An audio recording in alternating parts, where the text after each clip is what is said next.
창원 세순교회 성도님들 만나서 반갑습니다. 제가 신학대학원에서 이제 세순교회 부름을 받아서 말씀을 전하러 간다 하니까 우리 교수님들께서 잘 다녀오라 하면서 우리 창원 세순교회가 지금까지 우리 박 목사님 아래서 리더십 아래서 잘 성장해 왔는데 우리 또 문 목사님을 기대하는 교수님들이 많이 있습니다. 그래서 잘 다녀오라. 그리고 교수님 말씀 사역을 통해서 창원 세순교회가 또 유익을 누리고 또 문 목사님 사역에 보탬이 되면 좋겠다 이런 기대를 안고 제가 내려왔습니다. 3일 동안 말씀을 통해서 또 저와 여러분들이 함께 은혜 누리는 시간이 되기를 간절히 바랍니다. 예전에 있었던 자동차 광고 중에 이런 광고가 있었습니다. 요즘 어떻게 지내냐는 친구의 말에 그랜저로 대답했습니다. 혹시 기억나는 분이 계십니까? 요즘 어떻게 지내냐는 친구의 말에 그랜저로 대답했습니다. 사실 이 광고 기억하는 분들은 옛날 사람이죠. 오래전에 나온 광고니까요. 사실 이 광고는 좀 황당한 광고입니다. 어떻게 지내느냐는 인사와 그랜저가 도대체 무슨 상관이라는 말입니까? 물론 이 의미를 대충은 이해할 수는 있습니다. 어떻게 지내냐? 그랜저를 탈 만큼 잘 지낸다. 내가 그랜저를 탈 만큼 잘 산다. 내가 그랜저를 탈 만큼 잘 나간다. 뭐 이런 의미겠지요. 지금에야 그랜저보다 고급 승용차가 많지만 이 광고가 나왔을 때는 사실 그랜저는 고급 승용차의 대명사일 때였습니다. 아무튼 이 광고가 나간 뒤에 사람들이 말이 정말 많았습니다. 저런 친구라면 더 이상 만나지 말아야 된다. 어떻게 지내냐고 인사를 했는데 그랜저로 대답하는 저런 친구라면 더 이상 만날 필요가 없는 사람이다. 뭐 이런 말도 있었습니다. 심지어 이 광고가 물질 만능주의의 사례로 교과서에 실리기까지 했다는 얘기를 들은 적도 있습니다. 그리고 이 광고에는 다음과 같은 패러디도 따라 붙었습니다. 요즘 어떻게 지내냐는 친구의 말에 그랜저로 대답했습니다. 그러자 그 친구는 람보르기니로 대답했습니다. 여러분 아시겠지만 람보르기니는 그랜저와 비교할 수 없는 몇 억대의 슈퍼카이지요. 이 그랜저 광고가 사람들에게 참으로 우스갯거리가 되었지만 사실 조금만 살펴보면 이와 비슷한 불의 광고는 참으로 많습니다. 엄마 자고 가면 안 돼? 친구 집에 놀러 온 아이가 이렇게 말합니다. 같이 온 엄마는 이렇게 보채는 아이를 조용히 타이를 수밖에 없습니다. 내일 또 오면 되지. 이런 모습을 흐뭇하게 바라보고 있던 집주인 얼굴이 클로즈업 됩니다. 그리고 이런 말이 이어지죠. 수정씨 집은 레미안입니다. 많은 광고가 우리에게 주는 메시지가 바로 이런 것입니다. 지금 당신의 삶은 불만족스럽다. 지금 당신의 삶은 불행하다. 그러니까 지금 당신이 만족하고 당신이 행복해지기 위해서는 그랜저가 필요하다. 레미안이 필요하다. 이것이 바로 광고가 우리에게 이야기해주는 메시지입니다. 우리들의 일은 여성들이 현재 가지고 있는 물건에 불만을 품도록 만드는 것이다. 이 말은 반세기도 전에 미국 소매점 연합회 회장이 한 말이라고 합니다. 광고는 소비를 촉진시키기 위해서 사람들의 불만을 부추깁니다. 소비자들의 지갑을 열게 하기 위해서 사람들의 불만을 부추깁니다. 그리고 이것만 가지면 행복해질 수 있을 것이라고, 저것만 가지면 만족할 수 있을 것이라고 끊임없이 우리를 유혹합니다. 하지만 이 소비사회에서 우리는 절대로 행복해질 수가 없죠. 왜냐하면 부지런히 유혹을 쫓아가 봐야 부지런히 최신 유행의 옷을 사고 부지런히 최고급 사양의 휴대전화를 산다 하더라도 우리가 산 신상품은 얼마 지나지 않아서 유행이 지나버린 구식이 되고 맙니다. 하지만 여러분 이런 상황이 꼭 상품 소비와만 관련되어 있는 것은 아니죠. 우리는 지금까지 살아오면서 이런 생각을 종종, 자주 해보셨을 것입니다. 이 시험에 합격할 수 있다면 정말 행복해질 수 있을 거야. 이 학교에 입학만 할 수 있다면 나는 정말 행복해질 수 있을 거야. 내가 이 회사에 입사할 수 있다면 나는 더 이상 바랄 것이 없을 것만 같아. 내가 이 사람과 결혼만 할 수 있다면 나는 정말 행복해질 수 있을 거야. 우리는 지금까지 수많은 무엇만 있으면 행복해질 수 있을 거야, 무엇만 내가 될 수 있다면 행복해질 수 있을 거야, 어떤 조건만 만족할 수 있다면 나는 정말 행복해질 수 있을 거야, 이런 수많은 것들을 생각하면서 지금까지 살아왔습니다. 오늘 우리가 읽었던 본문에 등장하는 중풍병자에게도 바로 그런 것이 있었죠. 중풍병자가 이 조건만 만족할 수 있으면, 이 조건만 만족된다면 나는 행복해질 수 있을 것이라고 생각하는 것이 무엇입니까? 도대체 이 중풍병자는 무엇만 만족되면 자신이 행복하게 살 수 있을 것이라고 생각했습니까? 맞습니다. 그것은 바로 중풍병을 고치는 것입니다. 언제부터 이 사람이 중풍병으로 넘어져서 사지를 움직이지 못했는지 알 수 없습니다. 하지만 이 사람이 중풍병으로 넘어져서 더 이상 움직이지 못하고 침상 위에서만 누워있게 된 이유로 이 사람이 중풍병만 고치게 된다면 더 이상 바랄 것이 없으리라고 생각했던 것은 거의 확실합니다. 아마도 이 사람은 이렇게 생각했을 것입니다. 내 뜻대로 몸을 움직일 수 있다면 정말 살맛이 날 텐데, 정말 내가 몸을 가눌 수 있다면, 내가 일어날 수만 있다면, 내가 다시 걸어갈 수 있다면 정말 행복할 텐데, 더 이상 나는 바랄 것이 없을 텐데, 내가 중풍병에서 회복만 될 수 있다면 나는 정말 행복하게 이 세상을 살아갈 수 있을 텐데, 더 이상 나는 바랄 것이 없을 텐데, 중풍병자는 분명히 이렇게 생각했을 것입니다.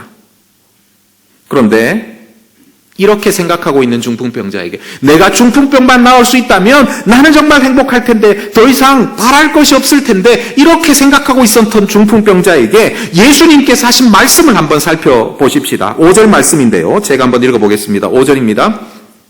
중풍병자에게 이르시되 작은 자야 내 죄사함을 받았느니라 하시니.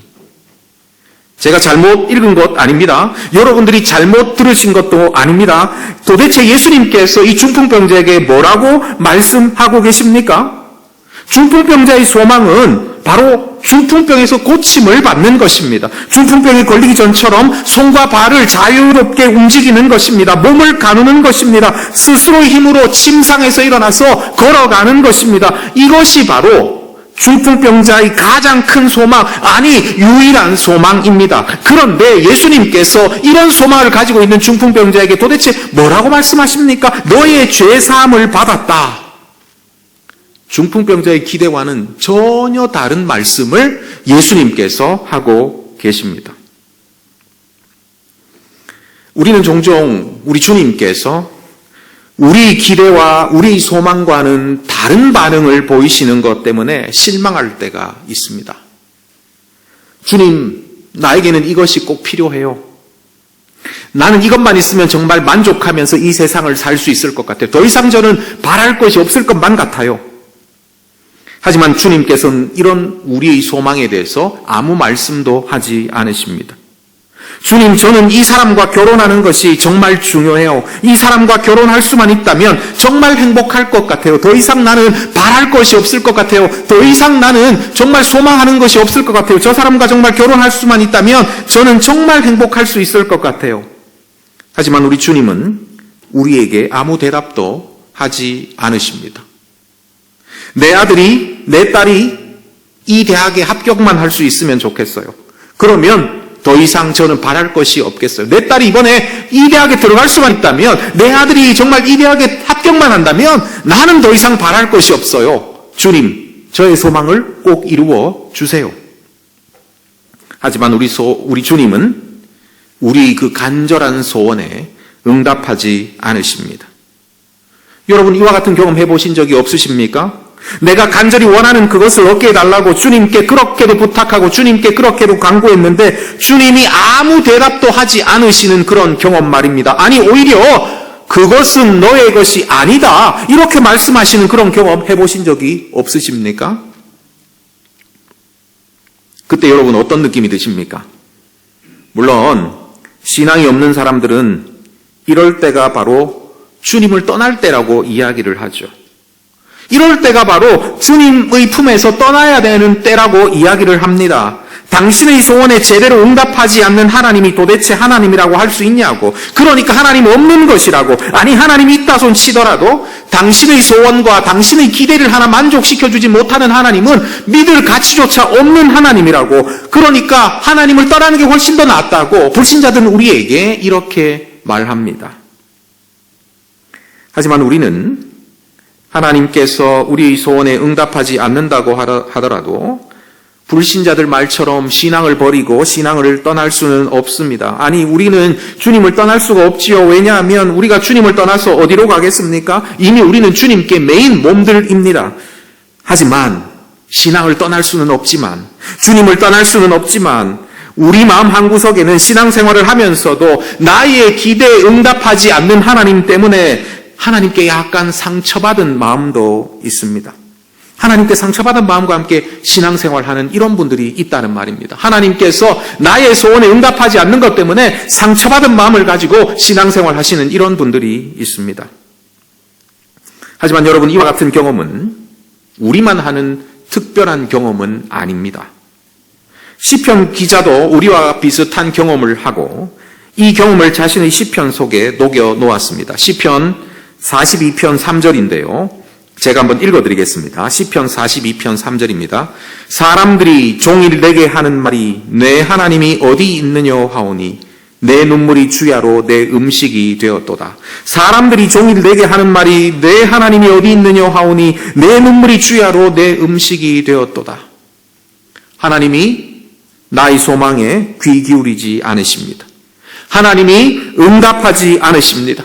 하나님이 멀게만 느껴집니다. 하나님이 나를 잊으신 것 같습니다. 나도 그렇게 생각하고 있는데 더 안타까운 것은 내 주변의 사람들까지 나에게 그렇게 말을 합니다. 너의 하나님은 도대체 어디 있냐? 정말 네가 믿는 하나님이 계시냐? 너의 소원에 응답해 주지 않는 그런 하나님을 믿을 가치가 있느냐?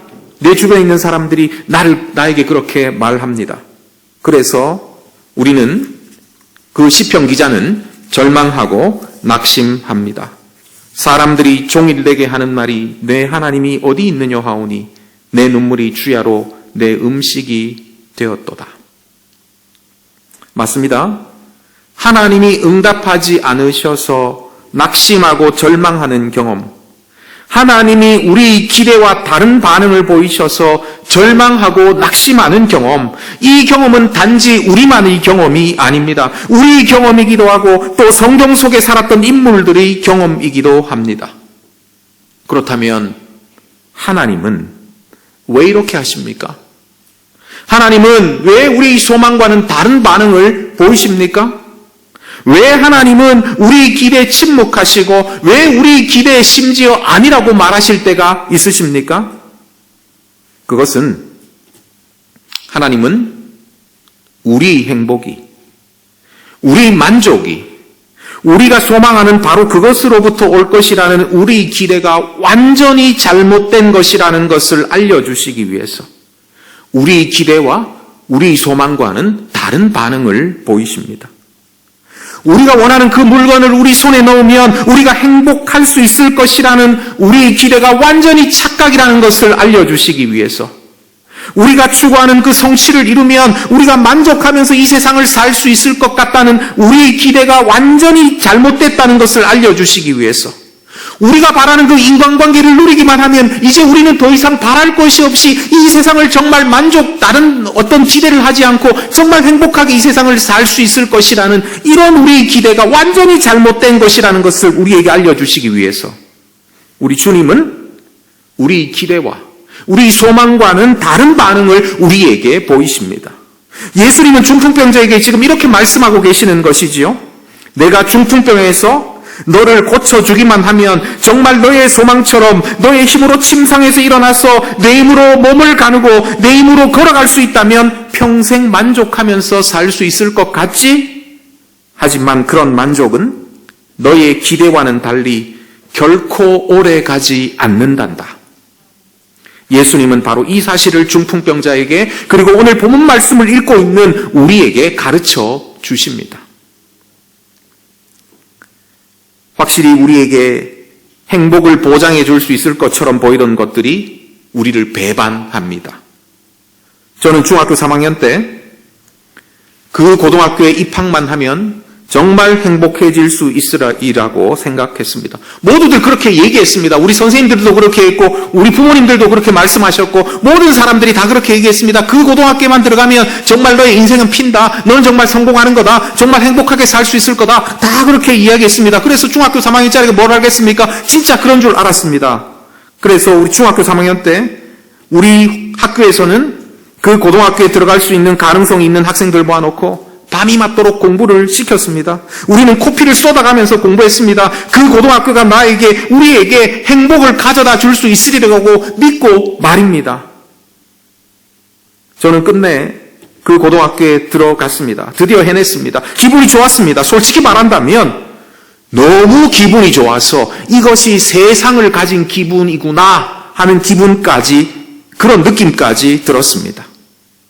하지만 정말 단 며칠이었습니다. 그것으로 끝이었습니다. 저는 또 고등학교에서도 들어가서도 대학에 가야 행복해질 수 있을 것이라고 생각하면서 중학교 때보다 더 열심히 공부할 수밖에 없었습니다. 이름 있는 학교가 나에게 참된 만족을 가져다 줄 수 없습니다. 어떤 성취가 나에게 참된 만족을 가져다 줄 수 없습니다.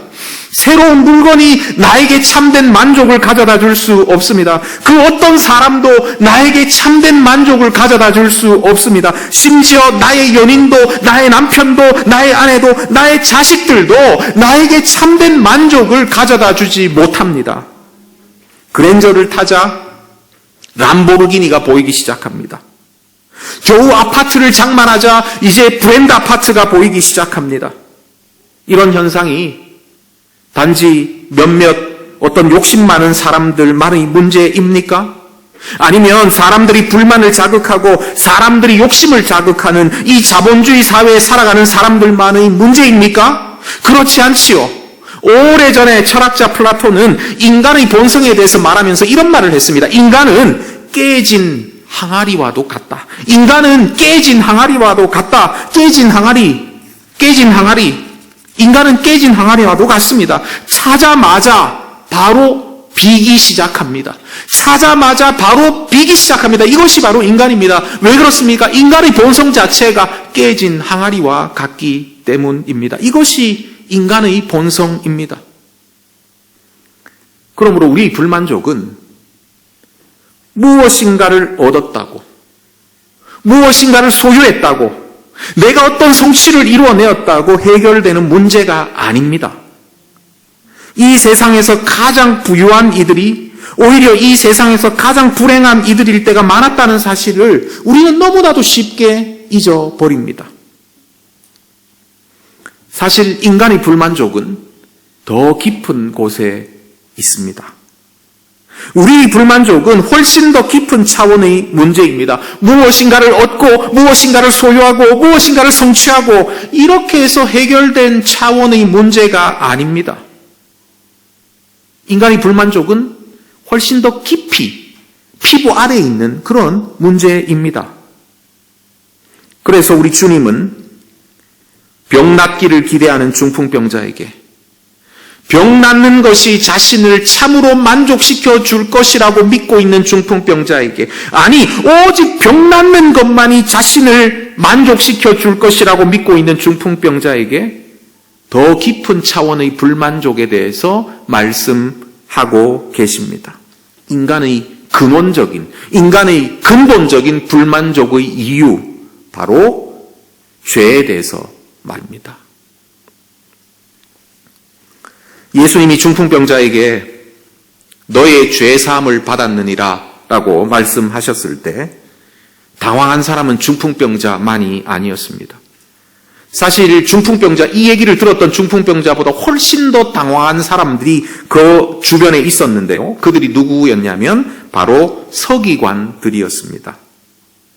여러분들이 잘 아시는 대로 이 서기관들은 자타가 공인하는 성경 전문가, 율법 전문가들이었습니다. 그래서 이들은 예수님께서 하신 이 너의 죄 사함을 받았다라는 이 말씀의 의미를 중풍병자보다 훨씬 더 빨리, 훨씬 더 정확하게 파악했던 것 같습니다. 7절 말씀인데요. 우리 같이 한번 읽어볼까요? 7절 말씀 우리 같이 한번 읽어보도록 하겠습니다. 같이 읽겠습니다. 시작.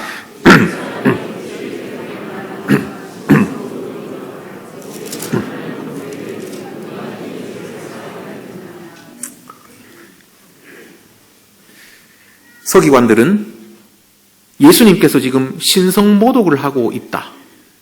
하나님 한 분 외에는 죄를 사할 분이 없는데 자기가 스스로 하나님이라고 말한다. 이런 얘기를 하고 있는 것입니다. 오늘 우리 세순교회 성도님들이 저를 참 환대해 주셨습니다. 감사합니다. 그리고 제게 커피를 한 잔 가져다 주신 우리 세순교회 김 집사님께도 참 고맙습니다. 그런데 우리 김 집사님이 제게 커피를 가지고 오면서 그것도 뜨거운 커피를 저에게 쏟았습니다. 지금 그 김 집사가 누구냐 이렇게 찾을 필요는 없습니다. 그렇게 한번 생각해 보자는 말입니다. 예. 커피를, 우리 목사님이 차를 타주셨지, 김 집사님이 저한테 커피를 가져다 주시고 이런 일은 없었습니다. 그냥 한번 생각해 보자는 말입니다. 우리 창원 세순교회 김 집사님이 저에게 커피를 가지고 오시다가 뜨거운 커피를 저에게 탁 쏟았습니다. 저는 뜨거웠습니다. 저는 옷도 다 젖어버렸습니다. 우리 김 집사님은 안절부절하지 못하실 것이고 저는 순간적으로 화가 날지도 모르겠습니다. 나는 정말 뜨겁고 오늘 또 설교를 해야 되는데 옷도 없는데 어떡하지 하면서 화가 났을지도 모르겠습니다. 하지만 저는 사랑이 많으시고 은혜로우시고 노하기를 더디하시는 하나님을 닮았기 때문에 우리 김 집사님을 용서해 주기로 했습니다. 그래서 인자한 목소리로 김 집사님 괜찮습니다. 이렇게 말했습니다. 용서라는 것은 원래 이렇게 진행되는 것입니다. 누가 용서하는 것입니까? 당한 사람이 용서하는 것입니다. 그래서 제가 김 집사님을 용서하는 것이 맞습니다. 그런데 김 집사님이 저에게 커피를 쏟았는데 제가 뜨거운데 제 옷이 다 젖었는데 그 광경을 바라보고 있던 우리 문 목사님이 인자한 목소리로 김 집사님, 제가 집사님을 용서하겠습니다. 이렇게 말했다고 한번 생각해 보십시다. 이건 제대로 된 상황이 아니죠. 내가 뜨겁고 내가 옷이 젖었고 내가 지금 화가 나고 있는데 갑자기 옆에 앉아있던 문 목사님이 내가 김 집사님을 용서합니다. 이렇게 말하는 것은 제대로 된 상황이 아니죠. 제가 문 목사님 좋아하지만 정말 문 목사님이 이런 일을 했다면 그때부터 저는 문 목사님하고 의절, 보고 싶은 마음이 생각되지 않을 정도로 정말 화가 났을지도 모르겠습니다. 용서는 누가 합니까? 상관없는 사람? 옆에서 보고 있는 사람, 옆에서 지나가는 사람이 하는 것이 아니라 용서 누가 합니까? 용서는 당한 사람이 하는 것입니다. 당한 사람. 예수님이 중풍병자에게 용서하신다고 하신 것은 중풍병자가 예수님에게 무엇인가 당하게 했다는 것이죠. 중풍병자가 예수님에게 죄를 지었다는 뜻입니다. 예수님이 중풍병자에게 무엇인가 당한 일이 있다는 말입니다. 중풍병자가 여기서 오늘 이 장면에서 예수님 처음 만났는데 예수님에게 어떤 나쁜 일을 했겠습니까? 차를 타다가 뜨거운 걸 쏟았겠습니까? 어떤 일을 했겠습니까? 그런 일 전혀 없습니다. 예수님께 중풍병자가 무슨 죄를 지었겠습니까? 그러므로 지금 여기서 중풍병자에게 말씀하시는 이 예수님의 죄는 사람이 사람에게 짓는 일반적인 죄를 말씀하시는 것이 아닙니다. 예수님은 인간이 인간에게 지은 죄에 대해서 이야기하는 것이 아니라 예수님은 인간이 바로 하나님께 지은 죄, 인간의 그 근본적인 죄, 하나님께 반역한 죄, 자기 스스로 하나님이 되고 싶어한 죄, 그래서 하나님과의 친밀한 관계를 완전히 깨어버린 죄, 바로 그 근본적이고 원초적인 죄에 대해서 말씀하고 계시는 것입니다. 바울은 로마서 3장 23절에서 모든 사람이 죄를 범하였음에 하나님의 영광에 이르지 못하더니라고 했습니다. 예수님은 바로 이 죄, 모든 인류가 하나님께 지은 바로 이 근본적이고 원초적인 죄에 대해서 말씀하고 계십니다. 하나님께 인류가 지은 이 근본적이고 원초적인 죄, 하나님께만 지은 죄, 이 죄는 누구만 용서하실 수 있습니까? 하나님께 지은 죄니까 당연히 하나님만 용서하실 수 있겠죠. 그런데 예수님이 지금 너의 죄사함을 받았다라고 말씀하셨습니다. 서기관들이 마음속으로 이 사람이 어찌 자기 스스로 하나님이라고 주장하는가라고 질문하는 것은 참으로 논리적인 결론입니다. 질문이었습니다. 예수님은 서기관들이 이런 생각을 하고 있다는 것을 아셨습니다. 그래서 9절 말씀을 하셨는데요. 자, 9절 말씀 우리 같이 한번 읽어보도록 하겠습니다. 같이 읽겠습니다. 중풍병자에게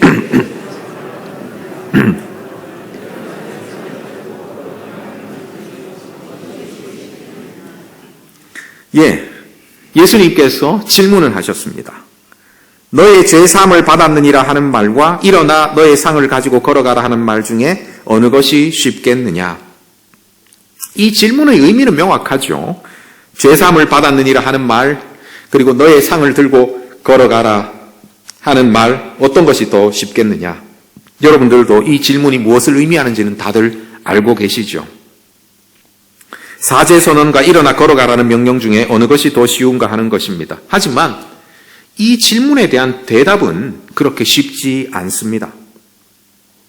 여러분, 잠시 생각해 보십시오. 여러분이라면 이 두 가지 질문 중에 어떤 질문을 하는 것이 훨씬 더 쉽다고 생각이 되십니까? 죄사함을 선언하는 것이 쉽겠습니까? 아니면 너의 상을 가지고 걸어가라 하는 이 말이 쉽겠습니까? 어느 것이 훨씬 더 쉽겠습니까? 여러분이라면 어떤 것을 선택하시겠습니까?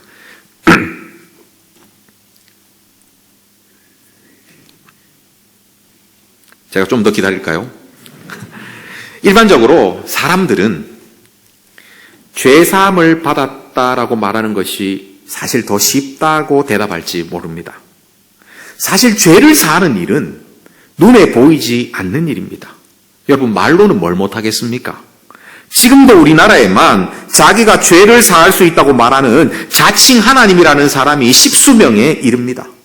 거짓말 해야 된다고 마음만 먹는다면 거짓말하는 거 그냥 쉽게 할 수 있습니다. 내가 너 죄사함을 받았다 이렇게 한다고 해도 정말 죄사함을 받았는지 안 받았는지 우리는 구별조차 제대로 하지 못합니다. 거짓말하려고 마음만 먹는다면 이런 이야기는, 이런 질문, 내가 너의 죄사함을 받았다 이런 얘기는 누구나 할 수 있는 그런 이야기입니다. 하지만 중풍병자에게 자신이 누워있던 침상을 들고 일어나 걸어가라라고 말하기는 무척이나 부담스럽습니다. 왜 그렇습니까? 지금 이 자리에서 정말 그런 기적이 일어나야 되기 때문입니다. 너의 침상을 들고 걸어가라라고 얘기했는데 그런 일이 일어나지 않으면 사기꾼이라는 딱지, 정신병자라는 딱지를 붙이게 될 것이 분명합니다. 이런 말은 함부로 할 수 없습니다. 그러므로 우리 인간들에게는 죄사함을 선언하기보다 중풍병자에게 자리에서 일어나 걸어가라라고 하는 말이 훨씬 더 어려운 말일지 모릅니다. 하지만 예수님 편에서, 우리 편에서가 아니라 예수님 편에서 보면 이 상황은 180도로 달라집니다. 예수님은 기적을 행하실 수 있었습니다. 중풍병자에게 자리에서 일어나라고 말씀하시는 것은 정말 아무 일도 아닙니다. 우리가 지금 다루고 있는 이 마가복음 2장 앞장, 마가복음 1장만 살펴보십시오. 이 한 장의 말씀을 통해서도 우리는 예수님께서 얼마나 많은 병자들을 고치시고 얼마나 많은 귀신들을 쫓아내셨는지 충분히 확인할 수 있습니다. 예수님께서 너의 상을 들고 중풍병자에게 일어나라고 말씀하시는 것은 정말 아무 일도 아닙니다. 기적을 행하는 일은 예수님께 아무 일도 어려운 일이 아니었습니다. 그리고 기적을 행하는 것이 예수님께 어려운 일도 아니었지만 기적을 행하는 예수님, 단지 기적을 행하시는 예수님으로 남는 것이 예수님에게는 훨씬 더 편한, 훨씬 더 좋은 일이기도 했습니다. 예수님이 기적 행하실 때 얼마나 많은 사람들이 열광했는지 우리는 알고 있습니다. 예수님의 인기는 하늘을 찔렀습니다. 오병이어의 기적을 일으키고 난 뒤에 사람들은 예수님을 왕으로 삼지 못해서 안달이 날 정도였습니다. 정말 폭동을 일으킬 정도였습니다. 예수님의 인기는 정말 하늘을 찔렀습니다. 오늘 우리가 다루는 본문만 보더라도 예수님의 인기를 능히 짐작할 수 있죠. 예수님 소문이 나자마자 사람들은 예수님 보기 위해서 몰려들었습니다. 집안에 사람들이 너무나 많이 몰려들어 너무나 많이 가득 차서 중풍병자를 들고 오던 사람들은 안으로 들어가지 못하고 지붕을 뜯어내야 될 정도로 수많은 사람들이 몰려들었습니다. 이렇게 기적을 행하시는 예수님은 말 그대로 슈퍼스타였습니다. 기적을 행하는 것이 예수님께는 어려운 일도 아니었고 기적을 행하는 예수님은 사람들에게 너무나 인기가 많은 너무나 매력적인 예수님이었습니다. 그러나 예수님이 죄를 용서하신다는 사실을 나타내 보이시는 순간 사람들은 예수님을 이상한 사람 취급하기 시작합니다. 예수님이 죄를 용서하실 수 있는 하나님이라는 사실을 알리시는 순간 오늘 본문에서처럼 벌써 서기관들은, 율법 전문가들은 예수님을 신성 모독자라고 낙인 찍기 시작합니다. 그리고 그것 때문에 예수님을 죽이려고까지 합니다. 아니, 끝내 예수님을 신성 모독자라는 죄목으로 십자가에 매달아 죽였습니다. 예수님이 죄를 용서해 주시는, 죄를 용서하실 수 있는 하나님이라는 사실을 알리시는 순간 예수님은 신성 모독자라는 의심을 받고 예수님을 죽이려고까지 하는 수많은 사람들이 시도 앞에 서게 되고, 뿐만 아니라 끝내 신성 모독자라는 제목으로 십자가에 못 박히시게 됩니다. 기적은 예수님의 말씀만으로 이루어질 수 있는 것입니다. 그러나 죄 용서는 예수님의 말씀만으로 이루어질 수 있는 것이 아닙니다. 그러면 죄 용서는 어떻게 이루어집니까? 죄 용서는 예수님 자신을 주심으로만 이루어집니다.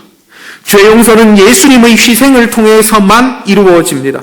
죄 용서는 예수님의 십자가의 죽음을 통해서만 가능합니다. 오늘 본문에서 어느 것이 쉽겠느냐라고 물으셨던 예수님은 중풍병자의 죄를 용서해 주시기 위해서 훨씬 더 어려운 길을 선택하여 그 길을 걷기 시작합니다. 예수님은 중풍병자의 죄를 용서해 주시기 위해서, 더 나아가서 저와 여러분들이 죄를 용서해 주시기 위해서, 죄로 깨어져 버린 하나님과의 관계를 회복시켜 주시기 위해서 예수님은 벌써 마가복음 2장 이 복음서의 시작에서부터, 처음부터 힘든 길, 어려운 길, 십자가의 길을 걷기 시작하셨습니다. 예수님은 중풍병자를 위해서, 그리고 우리를 위해서 오히려 힘든 것, 어려운 것을 선택하셨습니다. 우리가 만족하기 위해서 우리에게 필요한 하나님은 우리의 소원이라면 무엇이나 들어주시는 그런 하나님이 아닙니다. 왜냐하면 처음에도 말씀드렸지만 우리가 소원하는 것을 얻고, 우리가 소원하는 것을 소유하고, 우리가 소원하는 것을 성취했다고 해서 만족하는 그런 존재가 아닙니다. 우리의 불만족은 피부가 아니라 피부 저 아래 깊은 곳에 있습니다. 우리의 불만족은 근본적인 문제입니다. 우리의 불만족은 근본적인 문제, 인간의 불만족은 바로 인간의 원초적인 문제, 근본적인 문제, 바로 죄의 문제입니다. 그러므로 우리가 진정 만족하기 위해서 우리에게 필요한 하나님은 다른 하나님이 아니라 바로 죄를 용서해 주시는 하나님입니다. 죄로 인해서 산산이 깨어져 버린 하나님과 우리의 관계를 회복시켜줄, 하나님과 우리의 그 친밀한 관계를 다시 회복시켜줄 구원자가 우리에게 필요합니다. 예수님은 중풍병자가 소원하는 것을 들어주시기 이전에 바로 이 사실을 중풍병자에게, 그리고 우리에게 알려주십니다. 우리가 진정 만족하기 위해서 정말 바라고 정말 기대해야 할 분이 누구인지 우리에게 가르쳐 주십니다. 그분은 바로 우리의 죄를 용서해 주시는 분, 그래서 하나님과 우리 사이에 깨어져 버린 관계를 다시 회복시키시는 바로 구원자 예수 그리스도, 그분 자신이라는 사실을 말입니다. 예수 그리스도 그분만이 우리에게 참된 만족, 근본적인 만족을 주실 수가 있습니다.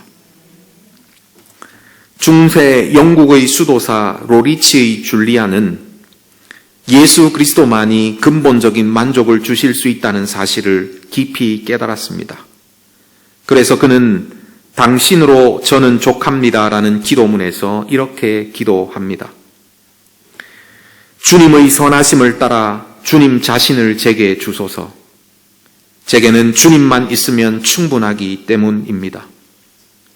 주님이 아닌 것을 주님만큼 값지다고 생각하고 구하는 것은 옳지 않습니다. 만일 제가 주님 아닌 다른 어떤 것을 구한다면 저는 늘 부족함을 느끼게 될 것입니다.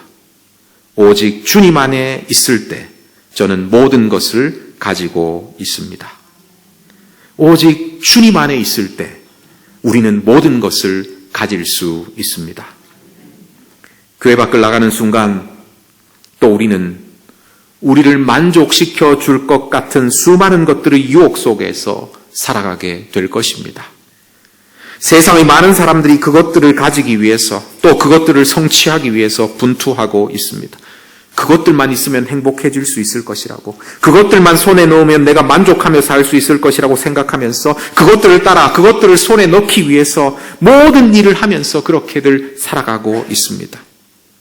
이런 세상 가운데서 우리는 우리에게 참된 만족, 근원적인 만족을 주시는 분은 오직 주 예수 그리스도라는 사실을 믿고 그분을 바라고 그분을 구하는 우리 모두가 될 수 있기를 간절히 바랍니다.